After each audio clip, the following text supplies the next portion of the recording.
One thing I do want to touch on as well is the not conceding at home. So, like prior to this, I think it was only City where we managed to shut out to keep a clean sheet. So for me, I thought that was an important. It was nice to see us finally getting a clean sheet at home.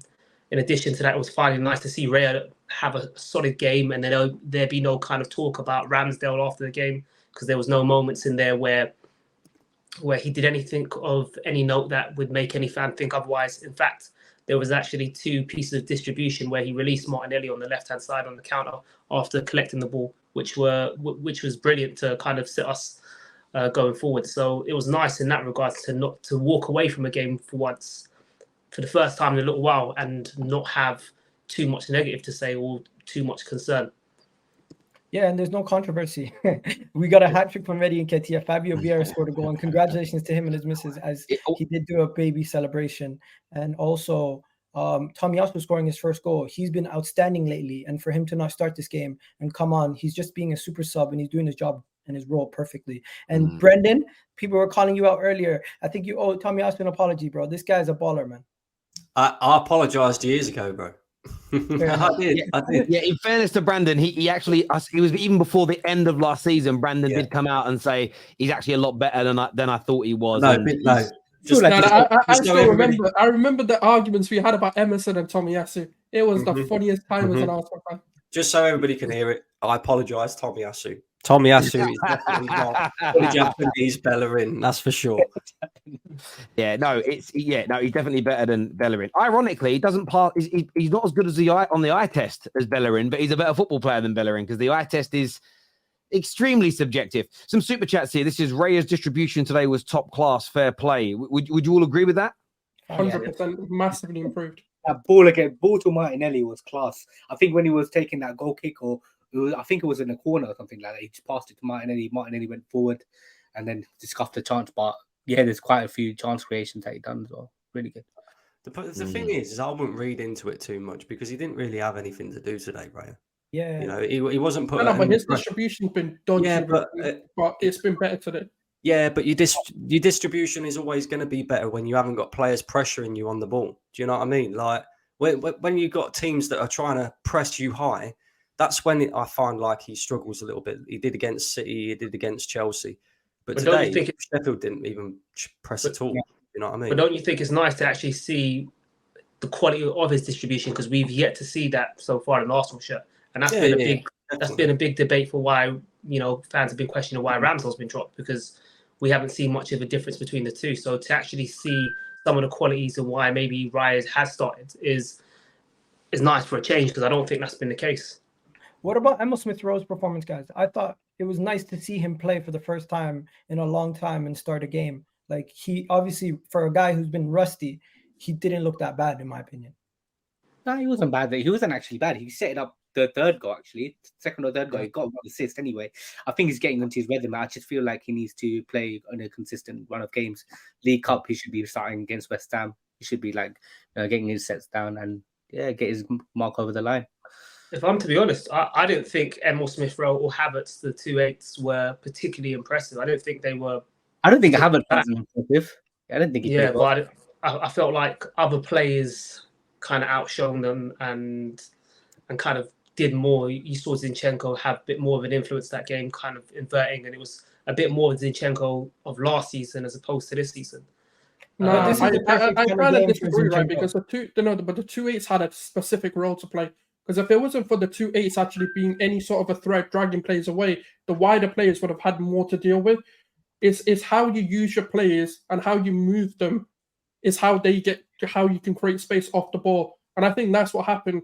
ESR and Havertz had to have a quiet game today for Martinelli and Saka to be able to do what they did.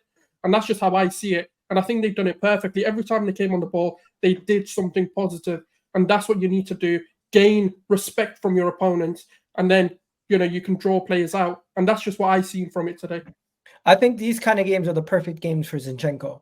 Like, the games when we face the top teams, he can help us obviously gain control of the game, but we're going to be facing a lot more problems defensively. And those games, I'd prefer Tomiyasu. But games like this, where we face Sheffield United, where we face teams lower down the table, he's going to have a lot more freedom in that in that role that he has, and he's going to be more in the midfield. And today I even seen him popping up on the right flank, linking up with Bukayo Saka. So it's like I love these kind of performance from him. I got a question for you actually. So in terms of, I know Zinchenko, you said that playing in the big games, right? Like obviously drop him off to the big games, but would you ever consider put Tomiyasu at left back and then put Zinni like in centre mid?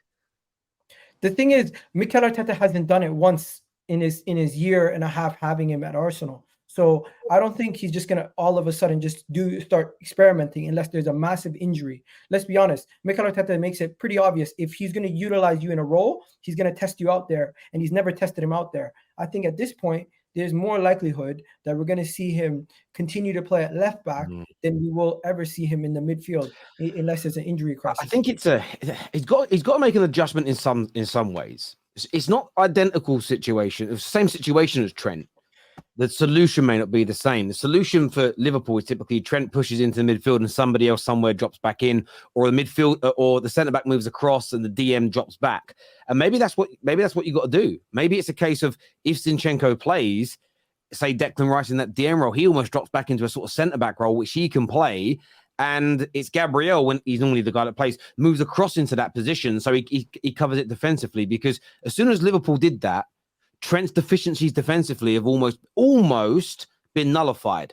And I think that's the one area for your manager that he's got to get right, is how do I utilize the brilliant ball playing ability of Zinchenko, but don't leave a massive gap, a massive chink in our armor that can be exposed on the counter. And I think if and when he gets that right, and sometimes look how long it took Klopp, who's considered world-class, to get it right with Trent. It does take time. So I think he will adapt at some point. But it's, games like today, I think you're spot on, mate. He needs to start these matches because you're not going to be attacked too much. This here from Lee Lin says, nice to see second team players, my brain went, showing hunger and desire. Was a chance for Havertz, had to perform. He played well, but needed to show more. Yeah, what did you all think? What did you think, Brandon, of Kai Havertz today?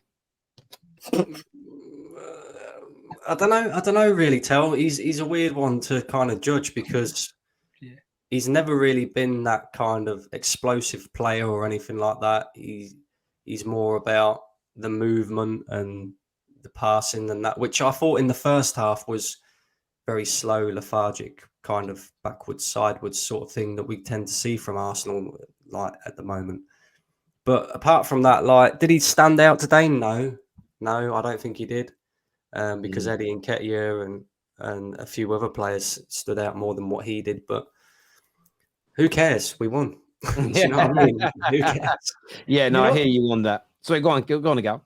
I just wanted to give Mikel Arteta a shout out because I feel like he didn't do this last year. He played the same players in every game and caused some burnout. It's already early in the season, and we're seeing him make rotations, make big calls, like drop in Gabriel Magalhaes and Odegaard in this game, and us not actually looking any worse. Like, our defense didn't drop off, our creativity was still there, and I know he's not going to be able to do it in every game, but I feel like he did a good job managing this game and utilizing his squad.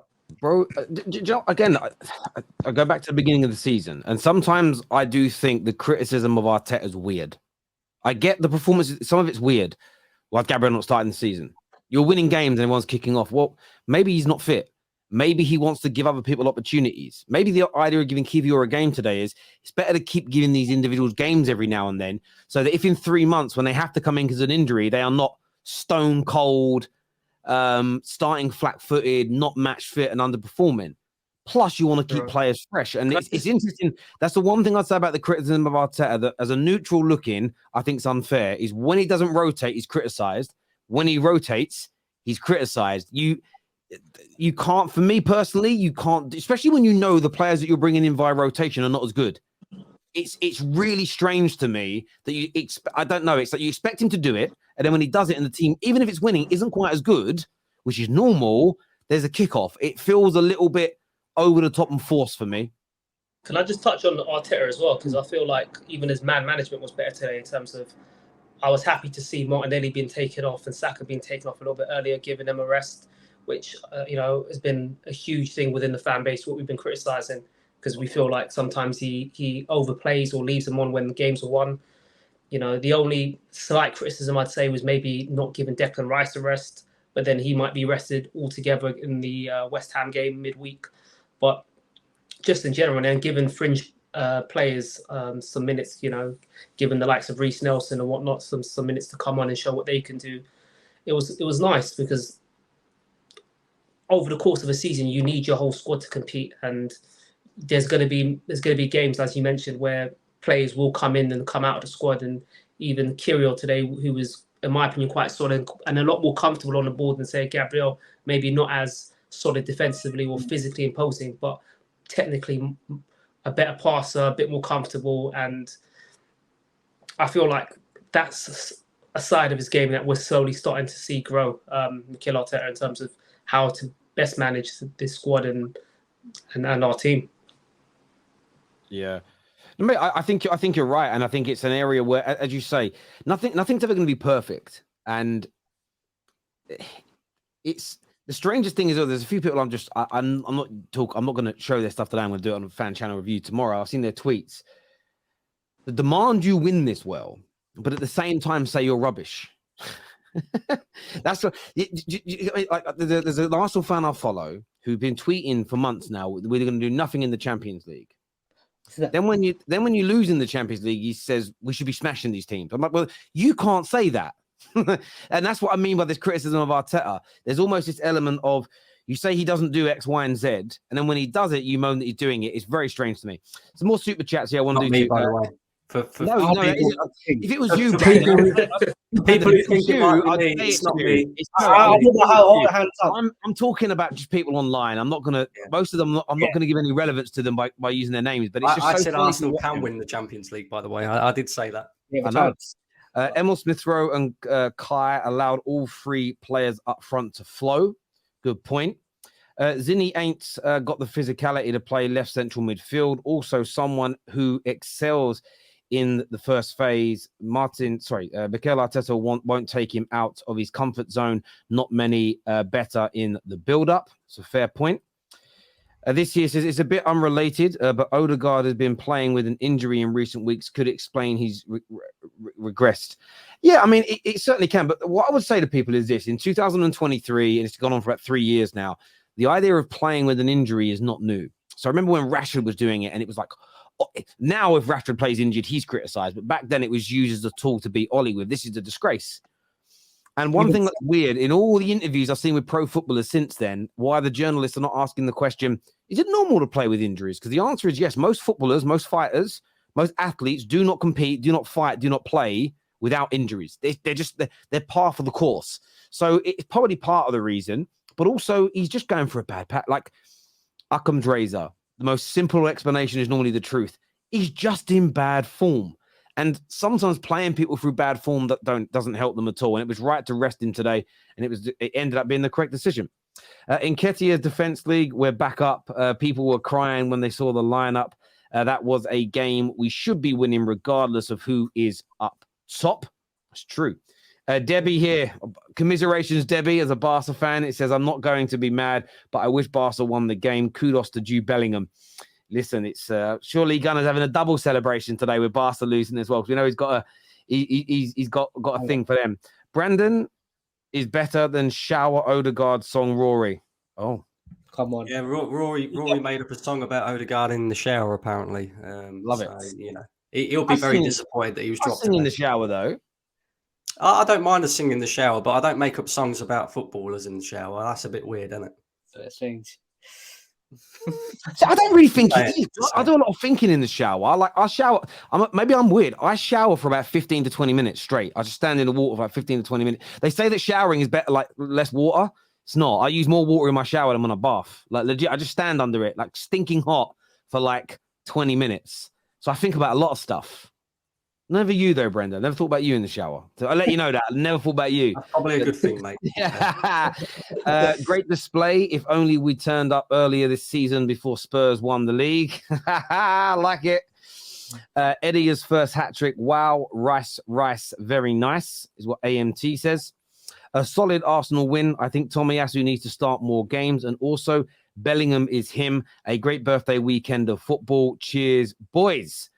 Yeah, I mean, do you guys think Tomiyasu should be starting more games? 100%. This guy has been classless throughout the whole season. Like, he hasn't put a foot wrong. Especially, like, it's good to see him getting that first goal as well.